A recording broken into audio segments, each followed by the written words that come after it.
Welcome to the Business Happy Hour radio show with your host, Frank the Bank Cotto, president of Lincoln Lending Group and 813 Mortgage for 20 years right here in Tampa Bay. Joined by his incredible co-hosts, Rosa Vahidi and Senia Akishina, top producing real estate agents with Mahara and Associates. These three bring nearly 5 decades of experience in the local real estate market. If you're looking for real estate or business advice, no matter what your experience level, the Business Happy Hour team has been there for you for almost a decade right here on News Radio WFLA. Now sit back, relax, and get ready for some serious real estate and business talk with 3 of Tampa Bay's top experts. Here's Frank the Bank. Hey, Tampa Bay, welcome back to the Business Happy Hour, your number one show for all things business and entrepreneurial. I am Frank the Bank Cotto, the owner of Lincoln Lending Group and 813 Mortgage. Guys, going on 25 years in Tampa Bay. Yes, I started this business when I was only 11 years old. That's right, selling mortgages at 12 years old. Just kidding.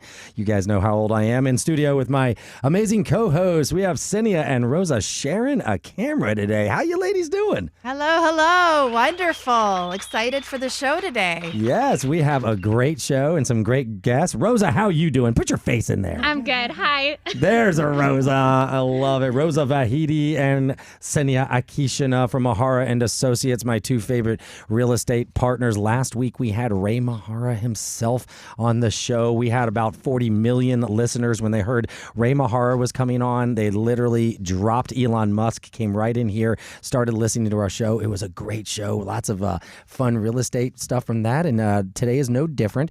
We have a I would say I might even have a cooler guest. If Ray's listening, I'm sorry, Ray.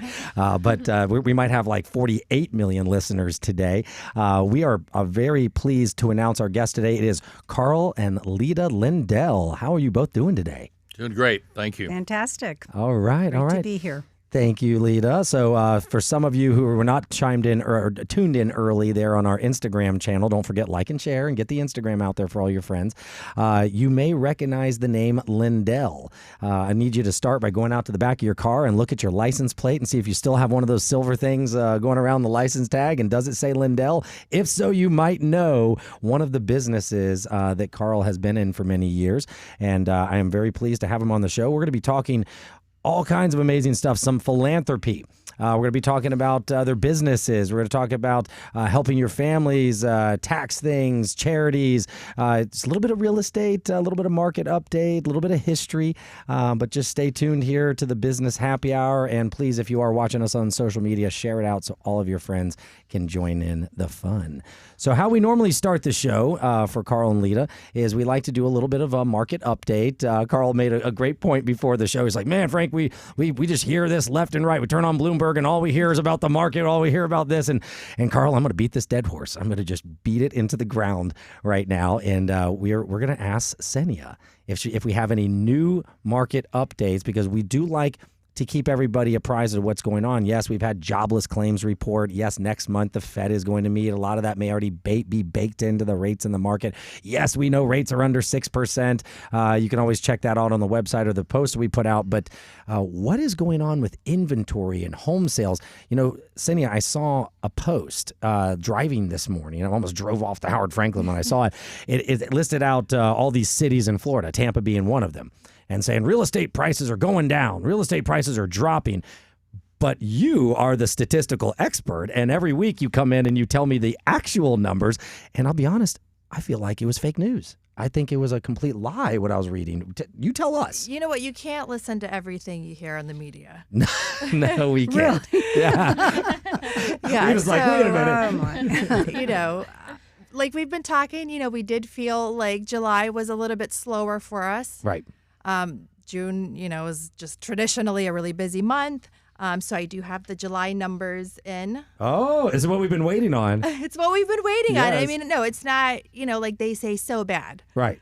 It's just kind of stagnant a little bit, which is not a bad thing. No. If it's not, down, that's a good thing. You're holding on to me. Are they up? Are they down? What happened? Well, closed sales were actually up 4.5%. There we go. The median sales price, though, did not see too much movement there. Okay. But I mean, that's not a bad thing, right? No, stable. Very stable. Yeah, and everything's kind of been, across the board the same, with the one thing that has been changing pretty much on a monthly basis. Our inventory is growing.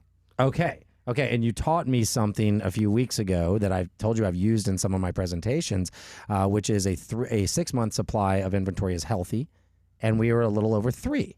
So are we getting closer to 4? Are we still in the 3s? So the MSA, the Tampa MSA, which is Hernando, Pasco, Pinellas, and Hillsborough, 3.5%. Oh. Or Okay. I'm sorry, 3.5 months of inventory. Yeah, you're right. So, I figured it's that out. going up a little bit, but Tiny bit. still 3.5. All right, so I Not 6. I promised Carl I wasn't going to beat this horse too bad, but I'm going to leave you guys with this. If the inventory is still under what we would consider a healthy market, and the rates go down again, and you have all these people running into the market, what would I'm going to ask Carl this question? What do you think would happen to home prices? Well, they'll start going back up again Right. when that happens. I would completely agree. As soon as people start moving on these rate movements, inventory levels are very low, and that's what's keeping the prices high.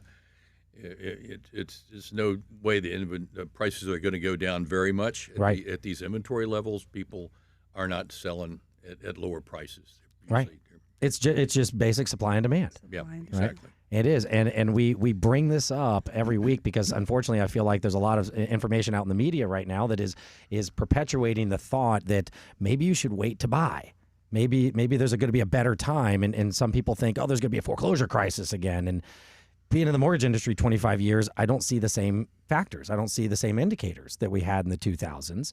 So I'm a believer that it's probably smarter to get in under today's prices than wait. Right. Well, you always hear the old saying, it's hard to time the market. They're mostly talking about the stock market. Right.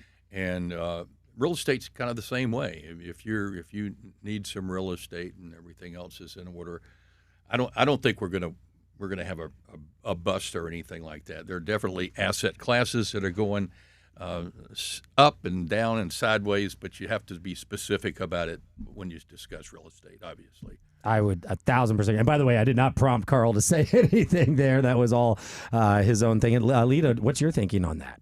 I mean, and you can come just from a consumer, an investor. Would you agree with the way that? Well, I totally agree. I mean, Tampa has just boomed in the past couple of years, especially. Yeah. And we have so many people coming into Florida, 1,000 people a day coming in. And everyone especially the younger people that I talk to, are having a hard time finding somewhere to live.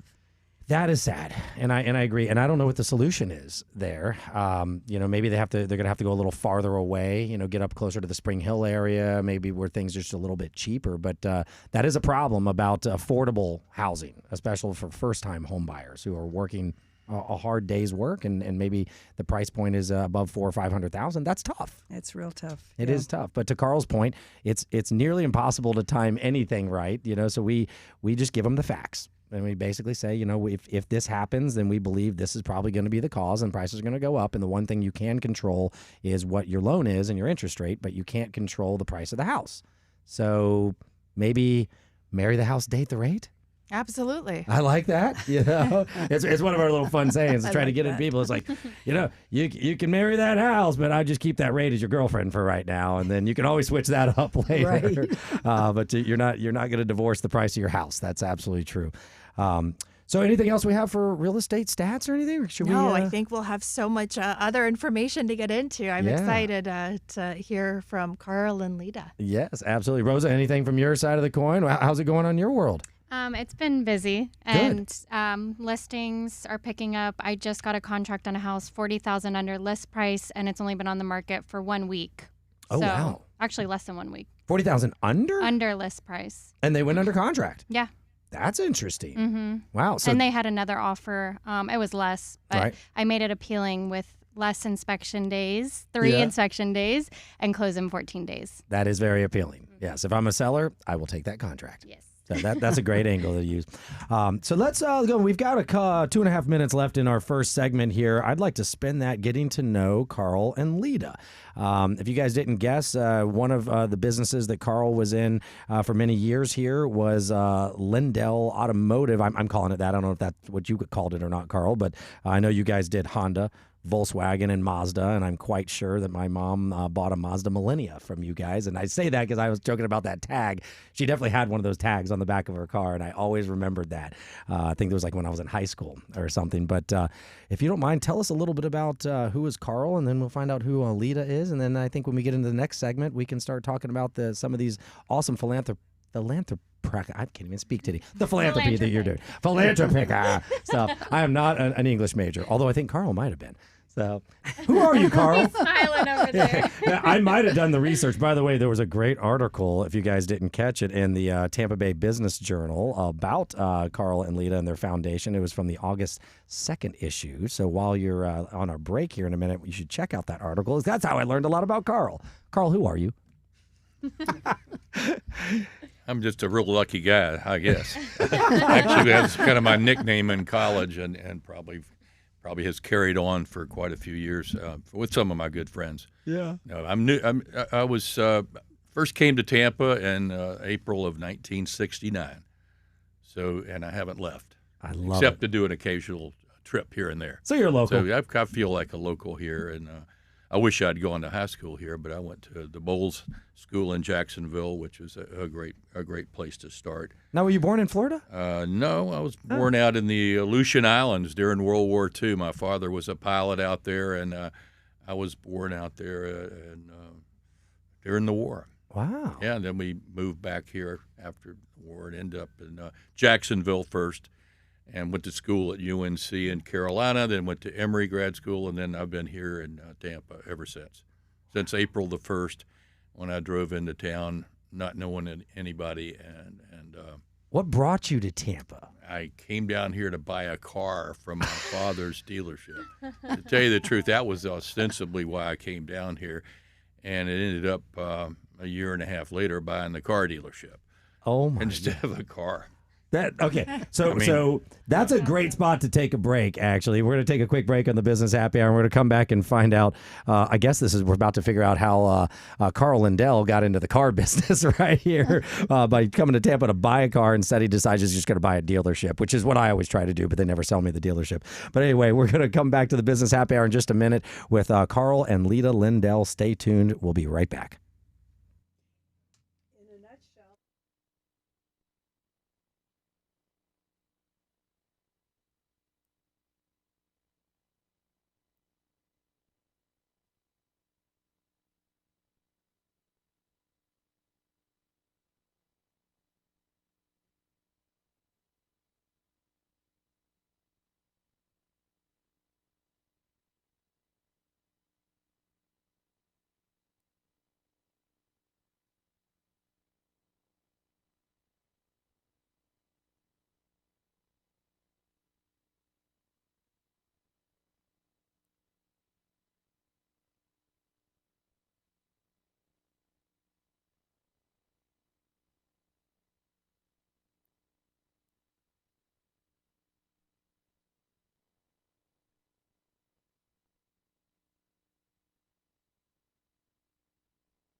Now we're back with some serious real estate and business talk with three of Tampa Bay's top experts. Your host of the Business Happy Hour, Frank the Bank Cotto, Rosa Fahidi, and Senia Akishna.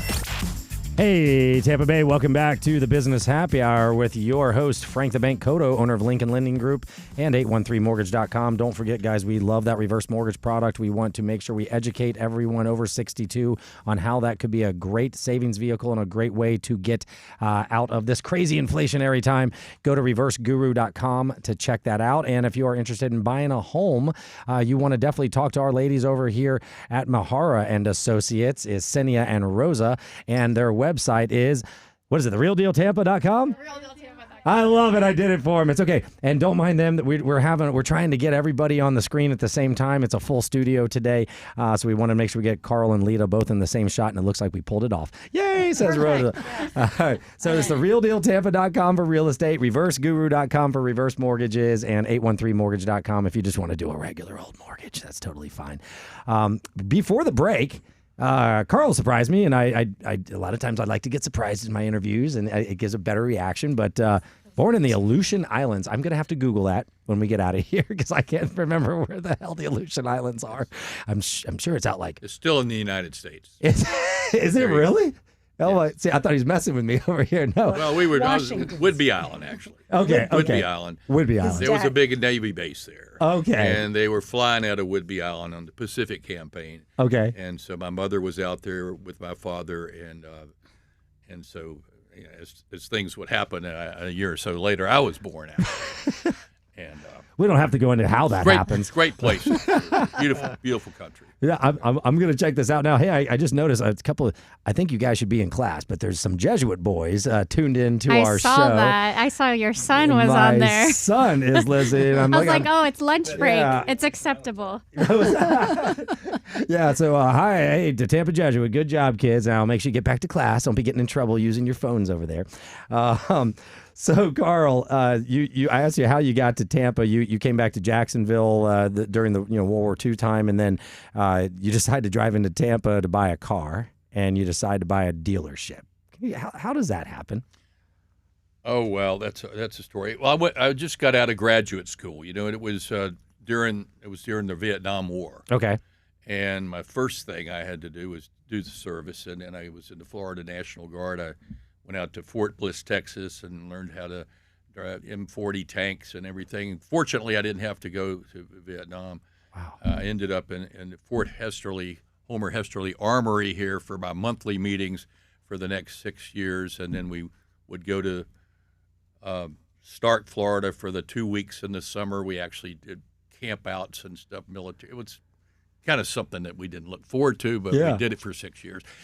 But anyway, so that's how I got down here. I'd gotten into the National Guard, and so I was able to stay in Florida. That was fantastic. And I was just coming down to trade in the old Chevrolet convertible I had in Atlanta.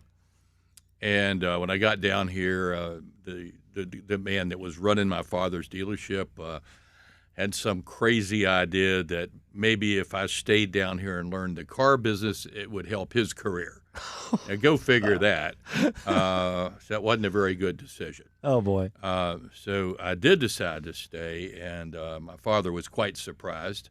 As a matter of fact, he didn't even know about it until after Mr. Otto called him and said, guess who I hired? Now, my father was not entirely happy about that because he had just gotten into an agreement to sell the dealership to somebody else. Oh, no. Which after he heard I was coming down here, he actually put that on hold, and then we just let things play out from there.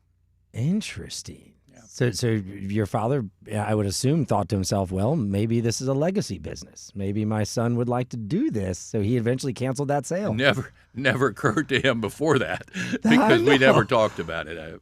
Everybody was going in their own direction. But anyway, that's how I got to Tampa, and it's been fantastic ever since. Yeah, well, I mean, I think the rest is history, but we can definitely get into it. But I find this very interesting because I'm looking to bring somebody new into my company, and a question was presented to me 2 days ago, and was going to go to our show that we're going to do eventually. But talking about, she said, well, if we go in here and I build this and this, and you sell, what do I get? And it made me think about that question that I hadn't really thought about in a long time. And I slept on it, and I woke up saying, you know what, I want to leave this business to one of my kids. I want to build it up and see if one of them are interested. So I told her it's too early for me to make that decision, that, that would have to be a future decision. But much like your father, he never thought about it. At least I was forced to think about the question. But my other answer was everything's for sale. So we'll have to find out how that goes. So you got in. So this is obviously your first venture into the car business, but you've done so much since then. Is there an abbreviated way to say what did Carl Lindell get into besides Mazda and Volkswagen and Nissan and many, many successful car dealerships? Well, that is hard to abbreviate all that. I remember. When my father came down and fired a couple of people and said he wanted to see me in his office, which he rarely ever went to. He lived in Jacksonville. Okay. He says, well, I'm firing Otto and a couple of these other guys, and I'm just going to leave you in charge. Oh. Now here I am just out of graduate school. And I was a pretty good salesman. I sold Kirby vacuum cleaners for 3 years in Jacksonville. And my father says, well, what's the problem? I mean, you got a graduate degree, you're a great salesman, this, that, and the other. What are you waiting for? And I got to thinking, well, I'm only making $600 a month. Right. I said, so what was Mr. Otto making? And he told me. And I said, okay, I'll do it. Yeah. And my father left that afternoon, and he went off to Europe for a month or so on some kind of a business deal, and I just left me there. I mean, I didn't have anybody teaching me the car business. I had to figure it all out myself. Well, So you stopped door knocking and selling vacuums at that point. Well, I did that before I came here. I was all something I did during my school years in Jacksonville. Yeah. And so I was quite comfortable training people and selling things. I was pretty good at knocking on doors. Yeah. Without your dad showing you the ropes, though, I mean, you turned that company into, I mean, that was the most common car dealer, I heard of growing up. yeah. So, I mean, he must have had a lot of impressive. trust in you. No, he probably didn't. Actually, he was surprised. But when I found out that everything was so messed up that almost anybody would have looked good, in my place. Uh-huh. If you go in behind some great businessman to take over his company, most likely a lot of people are going to say you never could quite, hang in there. Right. But there was a lot of things that needed to be fixed, and fairly good common sense figured it out. And I made a bunch of changes, and the first year was sort of an epic year. So it's too long to go into all that stuff, but it was a great introduction to Tampa and to the business world, and I never regretted a minute of it. I love it. So on that note, we're going to take a quick break. We'll be back in a minute, and we're going to learn about Lyda Lindell and what is your backstory, and then we're going to talk some really exciting things on philanthropy. So stay tuned to the Business Happy Hour. Sorry, I blew that one. Go ahead. Welcome to the Business Happy Hour radio show with your host, Frank the Bank Cotto, president of Lincoln Lending Group and 813 Mortgage for 20 years right here in Tampa Bay. Joined by his incredible co-hosts, Rosa Vahidi and Senia Akishina, top producing real estate agents with Mahara and Associates. These three bring nearly 5 decades of experience in the local real estate market. If you're looking for real estate or business advice, no matter what your experience level, the Business Happy Hour team has been there for you for almost a decade right here on News Radio WFLA. Now sit back, relax, and get ready for some serious real estate and business talk with 3 of Tampa Bay's top experts. Here's Frank the Bank. Hey, Tampa Bay, welcome back to the Business Happy Hour, your number one show for all things business and entrepreneurial. We have heard a great story from Carl Lindell of Lindell Honda and many other things. Carl Lindell has been in business in Tampa for nearly 60 years now, and he does have a collaboration with Community Foundation Tampa Bay that has created a roadmap for turning complex estates into philanthropic impacts. I am figured out how to say that word today. Thank God it was in writing in front of me. Philanthropic. I love it. Philanthropic. Yeah, close enough. philanthropic. I was going to say, what am I missing here? Come on. Philanthropic. Can you ladies just say it? Philanthropic. Yes. Philanthropic. I'm thinking this island that Carl was born on is tropical. That's all that's going through my mind. Tropical. God, what? Can I just go to the beach for Pete's sake? God, it is what is it? Labor Day coming up this weekend. And by the way, this show is playing on Sunday morning as well. So happy Labor Day, everyone! If you're waking up listening to the show, I don't want to waste any time. I would like to introduce Lyda Lindell. I know you have a great backstory as well. I'd like to hear a little bit about where you came from and maybe how you guys met. Some fun stories there, and then I would really like to spend the second half of this segment and the whole last segment of the show talking about what you guys have done with that word. Philanthropic. Yes, that's what I got. Philanthropy. I'm just going to say philanthropy over here. There you go. Philanthropy. All right. Lyda, how are you today? Fantastic. I just love being here. This is an experience. I love it. My backstory is, I think, a little unusual. I was born in Africa, in Tunisia.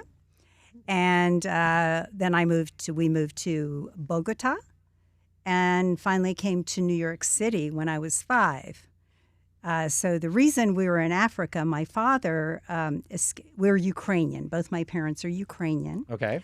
And I can tie philanthropy into this too. But my parents escaped from Ukraine after World War II. Oh. Really left everything. They were able to bring my mother's parents over, but not my father's.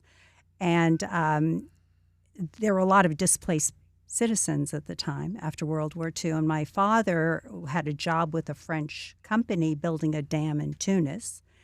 He spoke 7 languages. Oh, wow. And he was an engineer. So he was the project manager for building this dam in Tunis. And he brought over 200 Ukrainian families that were displaced to help build this dam. And they had a whole community there. And he did the same thing in South America as well. And really, his whole life, he was working towards a free Ukraine and helping his Lviv, where he was from, helping his high school, started the first cardiac surgery unit there. Just amazing stuff. So we moved to the United States, and I love this country so much, and I am so thankful they made that decision. But I've also tried to give back. So when the war broke out when Russia invaded Ukraine, I was on the board of the Community Foundation of Tampa Bay, and I started the Ukraine Crisis Relief Fund. Up till now, I've been able to raise $1 million to help people on the front lines in Ukraine. And we donate ambulances, ATVs that have saved lives. One ambulance I just heard today saved 60 lives. Oh. Portable generators. And I'm in touch with people in Ukraine on the front lines every day, and they tell me what they need, and I'm trying to fund as much as I can. But I always think of my father, too. Yeah. Doing that. I mean, this is amazing. There's people, a lot of times I don't think, Lyda, realize that you can make an impact from so far away. A lot of people just see this as a place on the other side of the world, and what the heck can I do? You know, I'm not going to send a can of soup. I'm not going to do anything, but there are places right here. Like what is the organization that you're using again to? Well, through the Community Foundation, okay, and everything is vetted through them. Okay. So I have the fund there. And then at first I was giving to large organizations. Okay. You know, the World, the Kitchens, United Way, children's funds, and Doctors Without Borders, just different organizations. But now I'm working with TAPS Ukraine, okay, Tragedy Assistance Program for Survivors. I know Bonnie Carroll, who started it, and they are in Dnipro. They have 11 people there, and they know exactly what's needed. So it's very easy to get supplies over. Ahmed is there, who's a philanthropist from Ukraine, and he just donates his time going to villages and delivering these portable generators. Or I got a water truck after the Kadovka Dam collapsed, and it's given water to 85,000 people. Wow. Through him. That's amazing. And it's really every penny goes towards those grants.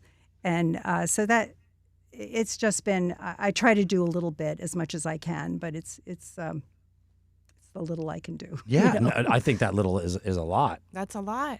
Yeah. So thank you very much. I mean, that's a huge help, and it's sad that situation is going on, but it's great that we have people like you that donate to causes like this to help.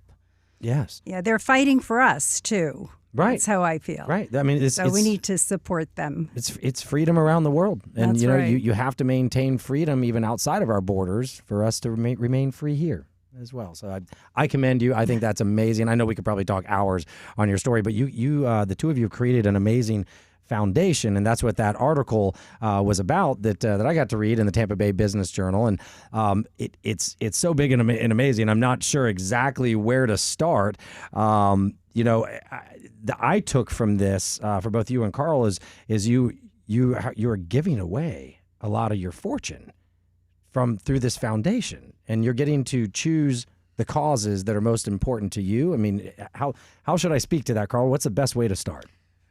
Well, I'd be happy to try to start with it. I think the structure of the deal started a few years ago when my lawyers told me that I didn't have my estate properly papered.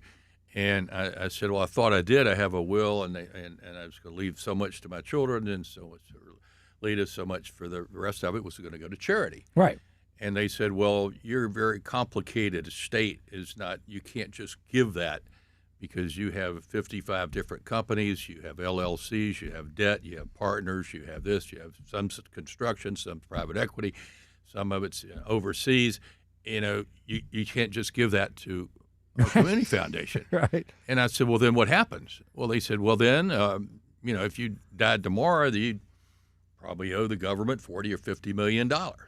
Oh my God! Which means you you have to liquidate. That would be disastrous for our company. Right. And they said, well, you got to find a way to protect it. Well, since the intent was always to channel it through a charitable organization and leave it in an endowment for the next 100 or so years for my family downstream, for Lyda while she's alive, and then my kids, Russ and Lane, and their children, and that's the long-term deal. They're going to have to all learn how to be philanthropists rather than spending the money out of my estate, because they already have what they're going to get.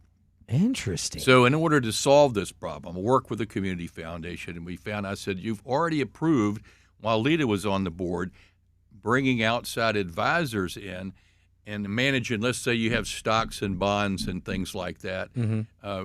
Community Foundation can manage that very well and at very fair prices. They got good people doing that. But some people want to keep their own advisors, right? And if you're trying to attract big estates, you need to let them do that, or else the advisors are not going to be on your side. Right. So they've made that change while Lyda was on the board. Yeah, we went from $300 million assets to $900 million. I saw that. In a few years, just by allowing the private wealth advisors to manage their money. And it just makes sense. Yeah, it does. Everyone wins. Yeah. So, Frank, to take that, and I tried to take that path and use that to solve my problem. I said, well, since you've approved certain managers, out there's a lot of good money managers.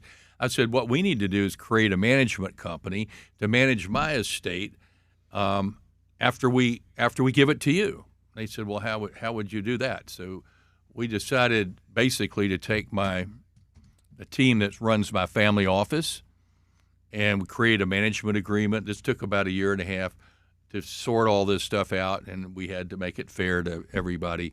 And so what we've done now is protected my entire estate that way, because everything is going to be managed by a outside management company while it's still owned by the foundation.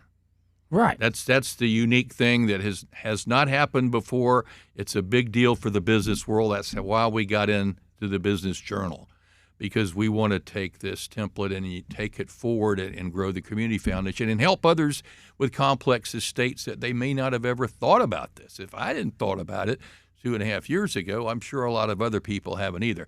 Because if you have a very disparate sort of a bucket of assets, it's not easy just to leave them. Because if you die, somebody's got to figure out how to deal with all that. Right. And nobody's going to know how to do it unless you put a team in place. And if there's a tax liability, then what was going through my mind when you started saying that at the beginning was all of a sudden your children have this tax liability. The government's after them for $40 million. They've got all these businesses. They're not going to try to take the time to figure out how to run the businesses and pay they're going to liquidate. No, that would have been garage sale. Right. Yep. At the wrong price. Right. And people are going to lose their jobs. Bad things are going to happen. Is this a first of its kind? No, we didn't want. That's right. This is hopefully going to happen many more times in our community. But otherwise it would have been unfair to lenders or partners or investors or my employees or even the charity that was going to get what was left. Right. Because if you had to dispose of all these assets within 9 months, which is what IRS seems to think that you have, and that's a short amount of time, we would have probably ended up having half of what we were intended to have now. That was what we were facing. So, on that note, we're going to take a quick break on the Business Happy Hour and come back, and we are going to find out how this organization can change not only your lives, but the lives of so many people using the philanthropy. I could say that. We'll be back in just a minute on the Business Happy Hour. When you start talking now, they're on a good roll. The investment company still lives. It's still going to live. And so, but right now, maybe talk about some of those deals that he built it with. Okay. You know what I mean? So that's the one that I'm going to run to the restroom real quick. inventory. Prompt them on the question. You guys take the question. I'll bring it back. Yeah, The Harbor Towers. yeah, the story. If this is a real estate oriented show, then you probably should just go through how I got into the real estate. What have I done? How did that happen? Where did we start? What happened along the way, and compress it, and then kind of where are we today? And I think that since it's a real estate show, then we could bring out things about borrowing and about lending that I know about and I've learned about, and that your audience may not entirely know about. I've lived through all this stuff for 50 years, so I'll be happy to share it in a short amount of time as I can the kind of roadmap to where we are today. Our listeners would love that. That's something that he can do. Yeah. That's how I knew about Yeah. you guys. I checked out Lindell Investments back when I met Erin. She told me what a wonderful boss she has. Well, he's a wealth of knowledge on how to configure these really complex deals too. They're funding all these deals and using different investors and investing and working with developers around the state and even around the nation. So it's for you all. It's like Well, and I'm curious, Exciting. how did you go from the car dealerships to real estate? Yeah, I'm happy to go into all this. If I've got 12 minutes, maybe we could get it done. I don't know. Is that what you I have? think the next Questions segment prompted? is the Ready? Yep. 12 minutes coming up, right? Coming in. Yep. 8 actually. 8. 8. Oh, it's 12-8. Yep. 12. So Yep. we Yep. got Yep. All right. You girls ready? You know what we got? All right. a little bit of time. So Let's do it. We can always have you guys back too. This is awesome. Now we're back with some serious real estate and business talk with three of Tampa Bay's top experts. Your host of the Business Happy Hour, Frank the Bank Cotto, Rosa Vahidi, and Senia Akishna. Hey, Tampa Bay, welcome back to the Business Happy Hour. Hope you've been having a great time. I tell you what, Rosa, myself, and Senia are learning a lot. We are going to have to build up this organization so that we can utilize some of these strategies. But I know we have a lot of great questions. Ladies, you want to ask Carl and Lyda. This is Carl and Lyda Lindell. You might know the name from all of the amazing auto dealerships, but it is so much more. Make sure you check out that article in the Tampa Bay Business Journal from I think it was August 2nd it came out. It's not super long. It's an easy read, but it'll really open your mind, especially if you have a complicated estate or tax situation. You own a bunch of businesses. You don't have to be worth hundreds of millions of dollars to benefit from this and to find out how you can benefit your community as well as maintain your assets for your family for generations to come. That's what I took from all of this. Ladies. Well, since we're in real estate, real estate questions and any kind of advice you have. So I'm curious how you went from, car dealerships to real estate, because you do have Lindell Investments, which I know funds lots of big projects. You're a developer. Can you tell us a little bit more about Lindell Investments? Well, that's a company that sort of evolved over time.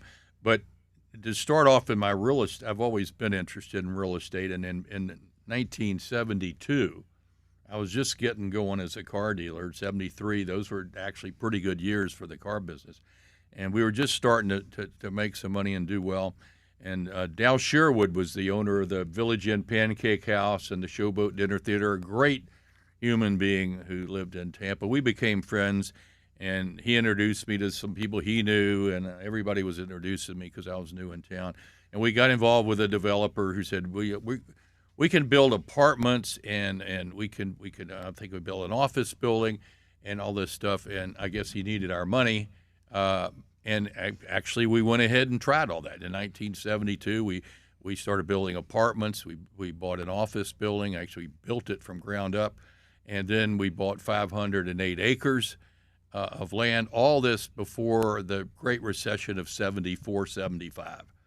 So I have been in real estate all my life. Wow. And I had to get in and out of that because of the Great Recession of 74 and 75 required some hands-on from me. I had to get in and do a lot of stuff to fix some things.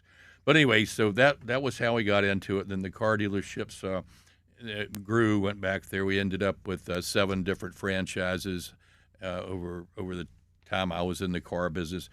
But towards the end of towards the late 90s, I was in Young Presidents Organization when I was in my mid-30s, and that helped me meet a lot of new people and learn a lot of things about business that I probably would have never learned. But I met a guy named Ron Weiser, who is a terrific guy and a lifelong friend. He moved to Tampa because I told him he should. He was in Miami, and he was getting ready to make a change. He came up here, and then he was hanging around my office, and I guess that's how the real estate really started in the late 90s. We were riding motorcycles one day, found this 600 acres out in Land O'Lakes, and it looked like it was for sale, but it might have already been under contract. But we rode out there and looked at it, orange groves and a lake, and it was gorgeous. So we ended up buying it. We bought the contract from a company out of Boston, and ended up it was my first big development, and I was so afraid that I was going to fail because I thought I'm going to give the people exactly what they want when we build this community, and that's what we did. We started off by picking a team to do this. That's the key to any success in business. Is first you've got to have the right people involved, Right. and we did make the right decisions, and we planned that whole community, and then we promoted it. We hired 5 big developers. We won a lot of awards, national and 3 local awards over the years for the Wilderness Lake Preserve community, which is out there today. There's 4,000 people live there. Right. This piece of property that we saw. Wilderness And Lake so that Preserve was, is that was yours. kind of Okay. the big start, and I don't think we've done anything since then that was more satisfying. But I guess that started the real estate, and then I was tell Ron, I said, "Hey, we got to get some business cards or something. We're in the real estate business." You know, I didn't have an office, so I was working out of the car dealership and making all the people up there help us with this stuff. Yeah. And it all worked out. I had to go learn about how to finance all this stuff. I had to go see some developer. Charlie Funk was a great developer, so I went to see him. He said, "Oh, Carl, you can't do all this by yourself. You got to get CDD bonds." So I had to learn how to get them. So we got permission to issue CDD bonds, sold them on Wall Street. That helped us do all the infrastructure, and that's another. Y'all know what those things are. So I learned all about that. And Bad word. And I've learned about it. So yeah. Anyway, so that was sort of the beginning of all that real estate, and then after that, I sold the car dealerships. Now then, things really changed. Right. So about 2001, I had a lot of liquidity, and everybody seemed to find out about it.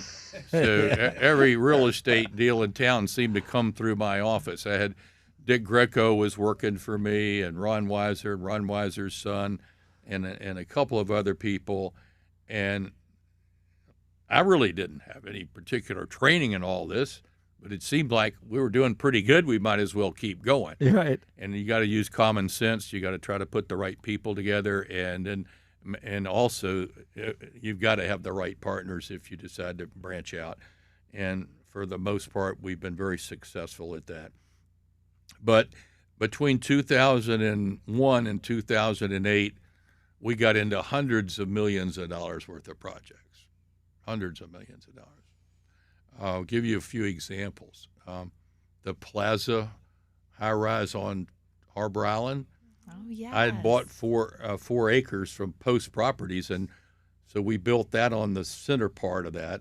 I had a partner out of Houston that did most of the heavy lifting, but I was the partner. So that was going on while we bought the 44 acres called Independence Park, which is just west of.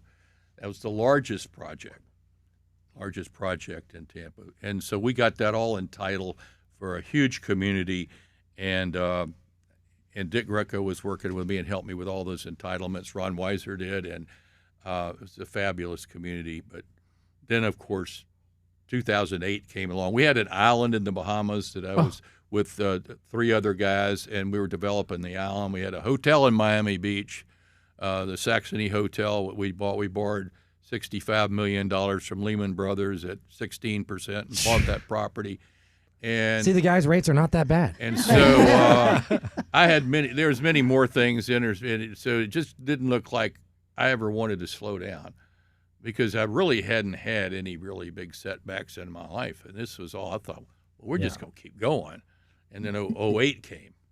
Yep. 2008. On that note, we are going to invite Carl and Lyda back on the show because there is so much more that we need to cover about this, and we really need to get into the philanthropy as well.